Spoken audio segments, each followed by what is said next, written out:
আজ আমার বয়স 27 মাত্র। এ জীবনটা না দৈর্ঘ্যের হিসেবে বড়, না গুণের হিসাবে, তবু এর একটু বিশেষ মূল্য আছে। এটা সেই ফুলের মতো যার বুকের ওপরে ভ্রমর এসে বসেছিল, এবং সেই পদক্ষেপের ইতিহাস তার জীবনের মাঝখানে ফলের মতন গুটি ধরে উঠেছে। সেই ইতিহাসটা আকারে ছোট, তাকে ছোট করে লিখব। ছোটকে যারা সামান্য বলে ভুল করে না, তারাই রস বুঝবেন। কলেজে যতগুলো পরীক্ষা পাশ করার সব আমি চুকিয়েছি। আমার পিতা এককালে গরিব ছিলেন, ওকালতি করে তিনি প্রচুর টাকা রোজগার করেছেন, কিন্তু ভোগ করবার সময় পাননি। মৃত্যুতে তিনি যে হাঁফ ছাড়লেন, সেই তার প্রথম অবকাশ। আমার তখন বয়স অল্প, মার হাতেই আমি মানুষ। মা গরিবের ঘরের মেয়ে, তাই আমরা যে ধনী এ কথা তিনি ভোলেন না, আমাকেও ভুলতে দেন না। আমার আসল অভিভাবক আমার মামা। তিনি আমার চেয়ে বড় জোর বছর 6 বড়, কিন্তু ফলগুর বালির মতো তিনি আমাদের সংসারটা নিজের অন্তরের মধ্যে শুষে নিয়েছেন। কন্যার পিতামাত্রী স্বীকার করবেন আমি সৎপাত্র, তামাকটুকু পর্যন্ত খাই না। অনেক বড় ঘর থেকে আমার সম্বন্ধ এসেছিল, কিন্তু মামা, যিনি পৃথিবীতে আমার ভাগ্য দেবতার প্রধান এজেন্ট, বিবাহ সম্বন্ধে তার একটা বিশেষ মত ছিল। ধনীর কন্যা তার পছন্দ নয়, আমাদের ঘরে যে মেয়ে আসবে সে যেন মাথা হেঁট করে আসে, এই তিনি চান। অথচ যে টাকা দিতে মানা করবে না, যাকে শোষণ করা চলবে, অথচ বাড়ি আসলে গুড়গুড়ির পরিবর্তে বাঁধা হুকোয় তামাক দিলে কিছুই মনে করবেন না। আমার বন্ধু হরিশ কানপুরে কাজ করে। সে ছুটিতে কলিকাতায় এসে আমার মন উতলা করে দিল। ওহে, মেয়ে যদি বলো, একটা খাসা মেয়ে আছে। আমার শরীর মন বসন্ত বাতাসে বকুল বনের নবপল্লব রাশির মতন কাঁপতে কাঁপতে আলো ছায়া ধ্বনিতে লাগলো। একবার মামার কাছে কথাটা পেরে দেখো। হরিশ আসর জমাতে অদ্বিতীয়, তাই সব জায়গায় তার খাতির। মামাও তাকে পেলে ছাড়তে চান না। কথাটা তার বৈঠকে উঠল। মেয়ের চেয়ে মেয়ের বাপের খবরটা তার কাছে গুরুতর। বাপের অবস্থা তিনি যেমনটি চান তেমনই। এককালে এদের বংশে লক্ষ্মীর মঙ্গল ঘট ভরা ছিল, এখন সেটা শূন্য বললেই হয়। অথচ তলায় সামান্য কিছু বাকি আছে। দেশে বংশমর্যাদা রক্ষা করা সহজ নয় বলে পশ্চিমে গিয়ে বাস করছেন, সেখানে গরিব গৃহস্থের মতোই থাকে। একটি মেয়ে ছাড়া তার আর কেউ নাই, সুতরাং তার ওই লক্ষ্মীর ঘরটি একেবারে উপুর করে দিতে দ্বিধা হবে না। এসব ভালো কথা, কিন্তু মেয়ের বয়স যে 15। তাই শুনে মামার মন ভার হলো। বংশে তো কোনো দোষ নাই। না, দোষ নাই। কন্যার পিতা কোথাও তার যোগ্য বর খুঁজে পায়নি। একে তো বরের হাট মহার্ঘ, তারপর ধনুক ভাঙা পণ। কাজেই বাপ কেবলই সবুর করছেন, কিন্তু মেয়ের বয়স তো সবুর করছে না। যাই হোক, সরস রসনার গুণ আছে বটে। মামার মন নরম হলো। বিবাহের ভূমিকা অংশটা নির্বিঘ্নে সমাধান হয়ে গেল। মনের মধ্যে ইচ্ছা ছিল নিজের চোখে মেয়ে দেখে আসব, সাহস করে প্রস্তাব করতে পারলাম না। কন্যাকে আশীর্বাদ করার জন্য যাকে পাঠানো হলো সে আমাদের বিনু দাদা, আমার পিস্তুত ভাই।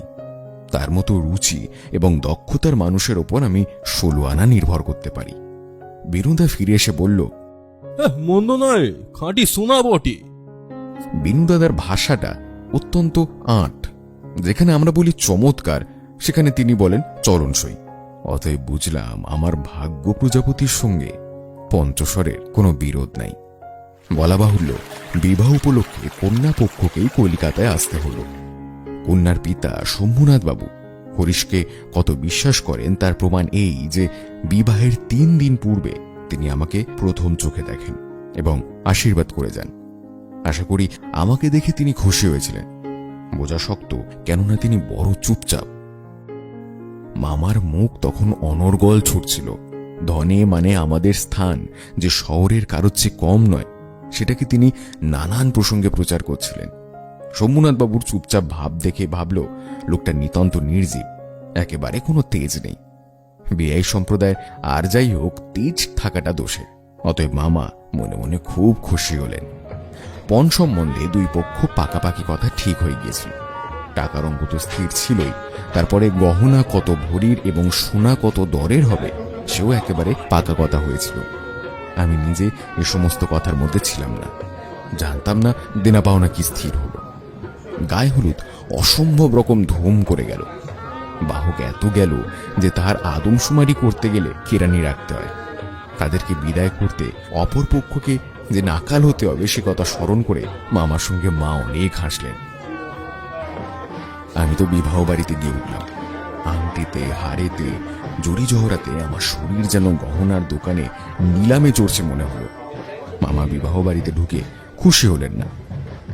সমস্ত আয়োজন নিতান্ত মধ্য রকমের।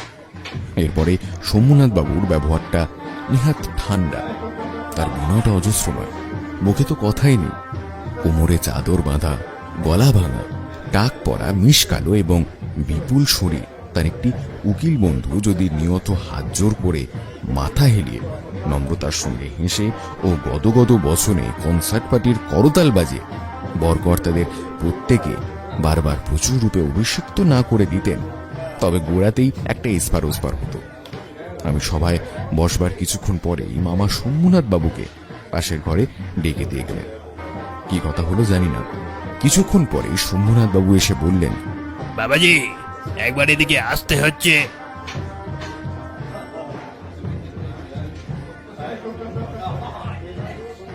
পাশের ঘরে গিয়ে দেখি মামা এক তক্তপোষে এবং স্যাঁকড়া, তার দাড়ি, পাল্লা, কোষ্ঠী পাথর প্রভৃতি নিয়ে মেজে বসে আছে।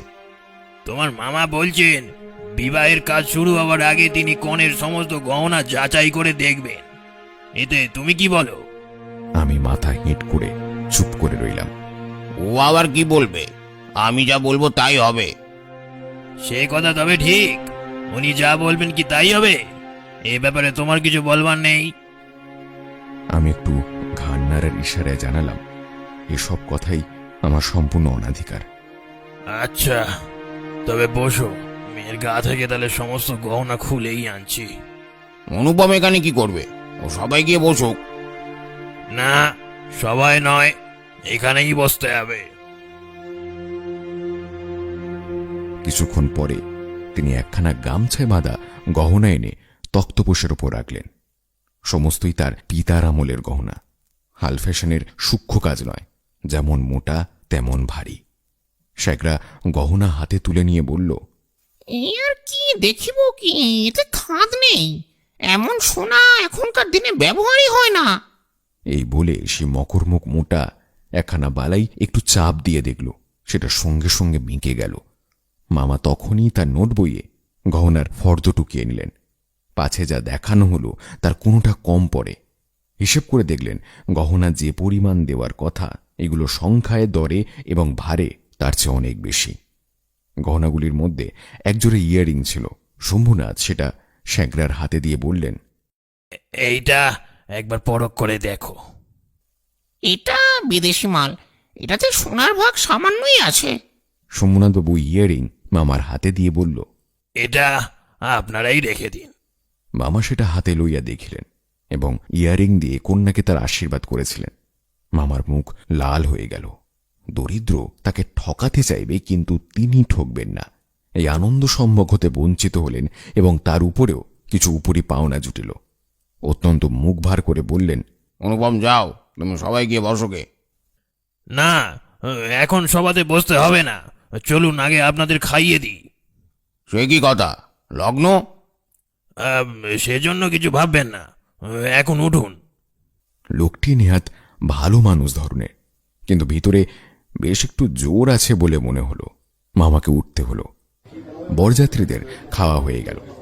আয়োজনের আড়ম্বর ছিল না, কিন্তু রান্না ভালো এবং সমস্ত বেশ পরিষ্কার পরিচ্ছন্ন বলে সকলের তৃপ্তি হলো।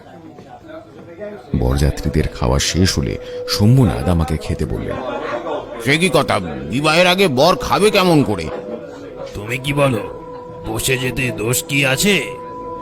মূর্তিমতী মাতৃজ্ঞা স্বরূপে মামা উপস্থিত, তার বিরুদ্ধে চলা আমার পক্ষে অসম্ভব। আপনাদের অনেক কষ্ট দিয়েছি, আমরা ধনী নই, আপনাদের যোগ্য আয়োজন তাই আমরা করতে পারি, ক্ষমা করবেন। রাত হয়ে গেছে আর আপনাদের কষ্ট দেবার আমাদের কোনো ইচ্ছা নেই। এখন তবে তা সবাই চলুন, আমরা তো প্রস্তুত আছি। তবে আপনাদের গাড়ি বলে দিই। ঠাট্টা করছেন নাকি? ঠাট্টা তো আপনি করছেন। এই ঠাট্টার সম্পর্কটা স্থায়ী করবার আমার কোনো ইচ্ছে নেই। মামা অবাক হয়ে গেলেন। আমার মেয়ের গহনা আমি চুরি করব, এ কথা যারা মনে করে তাদের হাতে আমি আমার মেয়েকে দিতে পারি না। আমাকে একটা কথাও বলা তিনি আবশ্যক বোধ করলেন না, কারণ প্রমাণ হয়ে গেছে আমি কেউ নই। তারপরে যা হলো সে আমার বলার ইচ্ছে নেই। ঝাড়লন্টন ভেঙে চুড়ে জিনিসপত্র লণ্ডভণ্ড করে বরযাত্রীর দল দক্ষযজ্ঞের পালা শেষ করে বেরিয়ে গেল। বাড়ির সকলে তো রেগে আগুন। কন্যার পিতার এত গুমর। দেখি মেয়ের বিয়ে দেন কেমন করে। কিন্তু মেয়ের বিয়ে হবে না এ ভয় যার মনে নেই, তার শাস্তির উপায় কি? সমস্ত বাংলাদেশের মধ্যে আমি একমাত্র পুরুষ যাকে কন্যার বাপ বিয়ের আসর থেকে নিজে ফিরিয়ে দিয়েছে। বিবাহ হলো না, অথচ আমাদের ফাঁকি দিয়ে খাইয়ে দিল। সমস্ত অন্য সদ্য সেখানে টান মেরে ফেলে দিয়ে আসতে পারলে একদম। তবে আফসোস না, তা সব বেরিয়ে চলো। বিবাহের চুক্তি ভঙ্গ ও মানহানির দাবিতে নালিশ করব। তাহলে তামাশা যেটুকু বাকি আছে তা পুরোটা হবে। এক্ষুনি করতে হবে। বলা বাহুল্য আমিও খুব রেগেছিলাম। কোনোভাবে শম্ভুনাথ খুব জব্দ হয়ে আমাদের পায়ে পড়েন। কিন্তু এই আক্রোশের কালো রঙের স্রোতের পাশাপাশি আর একটা স্রোত বইছিল, যেটা রং একেবারেই কালো নয়। সমস্ত মন যে সেই অপরিচিতার পানে ছুটিয়া গিয়াছিল, এখনো যে তাকে কিছুতেই টেনে ফেরাতে পারে না। দেয়ালটুকুর আড়ালে রয়ে গেল গো। কপালে তার চন্দন আঁকা, গায়ে তার লাল শাড়ি, মুখে তার লজ্জার রক্তিমা। বিনোদার বর্ণনার ভাষা অত্যন্ত সৈন্যকিরণ বলে তার প্রত্যেক কথা স্ফুলিঙ্গের মতো আমার মনের মাঝখানে আগুন জ্বেলে দিয়েছিল। বুঝেছিলাম মেয়েটির রূপ বড় আশ্চর্য, কিন্তু না দেখলাম চোখে, না দেখলাম তার ছবি, সমস্তই অস্পষ্ট হয়ে রইল। হরিশের কাছে শুনেছি মেয়েটিকে আমার ফটোগ্রাফ দেখানো হয়েছিল। পছন্দ করেছে নিশ্চয়ই, না করবার তো কোনো কারণ নেই। আমার মন বলে সে ছবি তার কোনো একটি বাক্সে লুকানো আছে। একলা ঘরে দরজা বন্ধ করে একদিন নিরালা দুপুরবেলায় সে কি সেটি খুলে দেখে না? যখন ঝুঁকে দেখে তখন ছবিটির ওপরে কি তার মুখের ধার দিয়ে এলো চুল আসিয়া পড়ে না? হঠাৎ বাইরে কারোর পায়ের শব্দ পেলে সে কি তাড়াতাড়ি তার সুগন্ধ আঁচলের মধ্যে ছবিটি লুকিয়ে ফেলে না?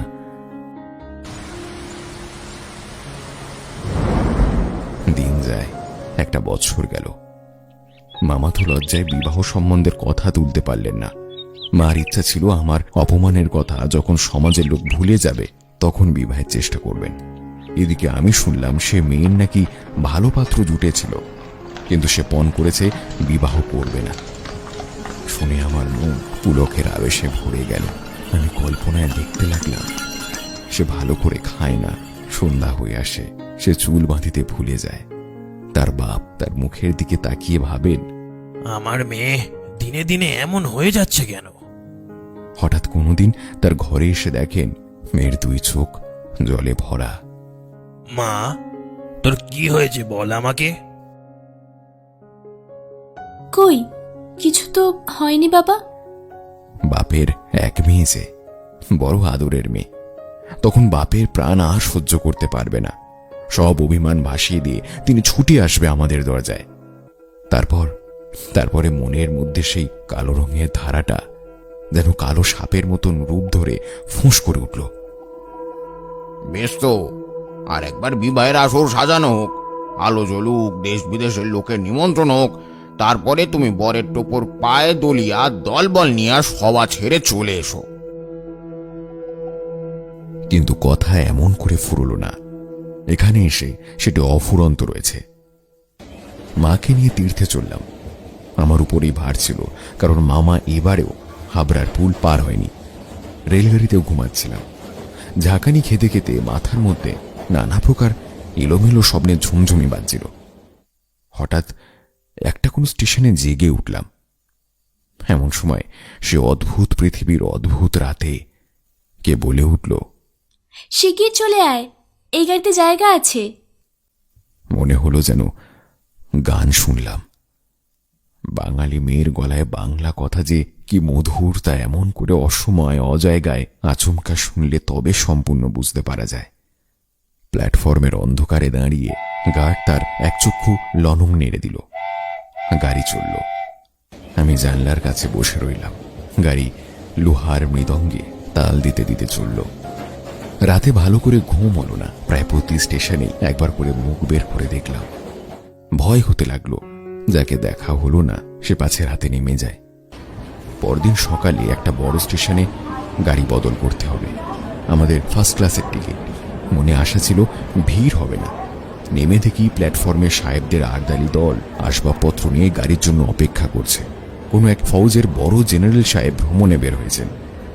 2-3 মিনিট পরে গাড়ি এলো। বুঝলাম ফার্স্ট ক্লাসের আশা ত্যাগ করতে হবে।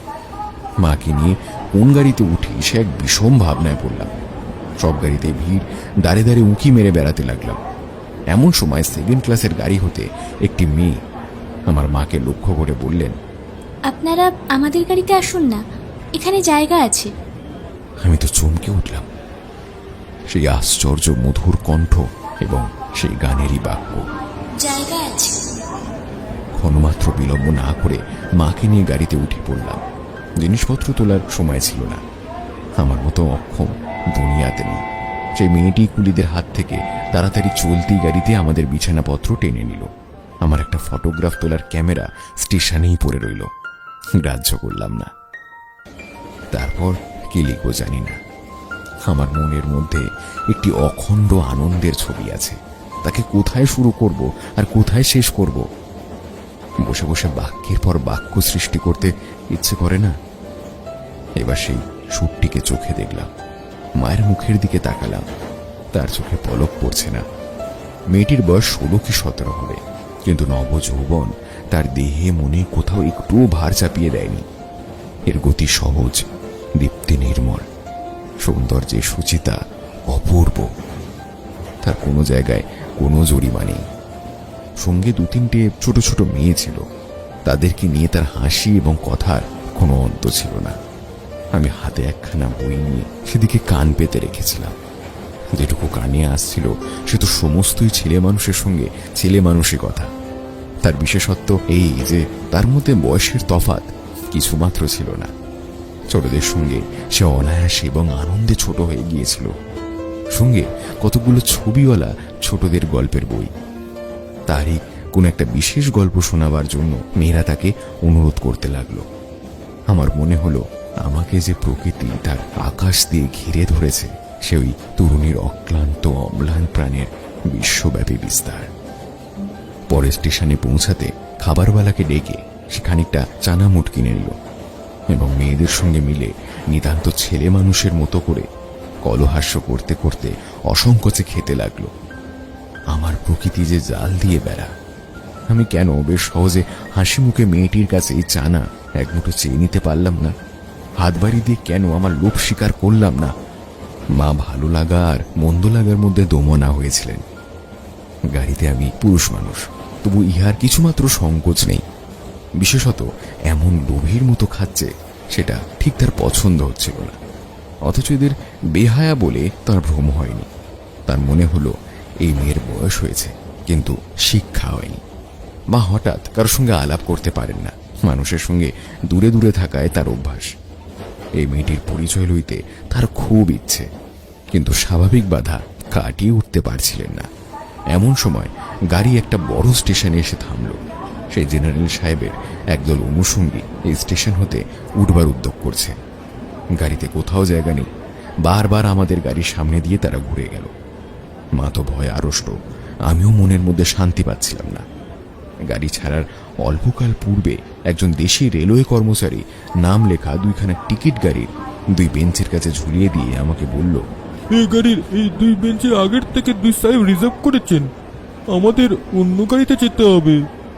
আমি তো তাড়াতাড়ি ব্যস্ত হয়ে দাঁড়িয়ে গেলাম। না, আমরা গাড়ি ছাড়বো না। কিন্তু না ছেড়ে তো উপায় নেই।